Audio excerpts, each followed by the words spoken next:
আসসালামু আলাইকুম ভিউয়ার্স, আপনারা কেমন আছেন? আল্লাহর অশেষ রহমতে আমিও খুব ভালো আছি।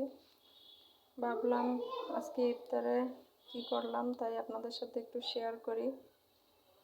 আমি আজ কিছু সিঙ্গারা বানিয়ে রেখেছিলাম যে ইফতারের সময় ভেজে নেব গরম গরম খাওয়ার জন্য, কারণ ছেলে দুপুরে বলছিল যে আম্মু আজকে সিঙ্গারা বানাও ইফতারের সাথে।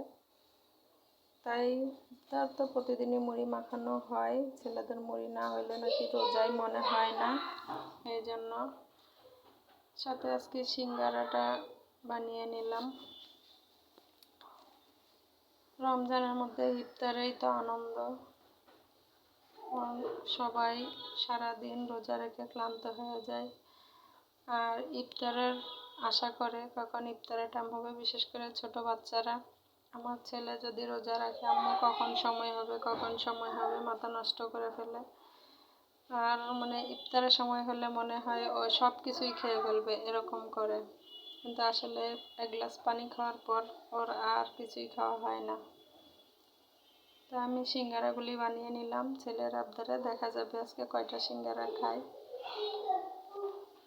আর সাথে মুড়ি মাখাবো, বেগুনি, আলুর চপ, পেঁয়াজ এগুলো বানানো হয়েছে, ওগুলো আমি ক্যামেরায় শেয়ার করি নাই। দেখুন আমার সিঙ্গারাগুলি কত সুন্দর হয়েছে। তাও আমি প্রথম এবার বানানো হলো, চেষ্টা করেছি একটু সুন্দর করার জন্য, জানি না কেমন সুন্দর হয়েছে, অবশ্য কমেন্টে জানাবেন।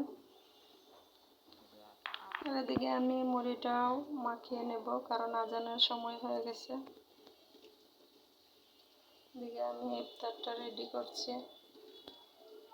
আমার ছেলেরাও রেডি হয়ে গেছে। এদিকে আমি মুড়িটা ভালোভাবে মেখে নিচ্ছি। সারাদিন পর মুড়ি না খেলে মনে হয় না যে রোজা রেখেছি। এদিকে ইফতারের টাইম হয়ে গেছে, ইফতার খাওয়া শেষ। এদিকে আমার ছেলে ব্যাংকে দেখেন কিছু টাকা জমিয়েছে, আমার ছোট বাচ্চা। তাই দেখেন কত খুশি, ব্যাংকটা কেটে যে আম্মু দেখো আমার কত টাকা জমেছে, তাই অনেক খুশি।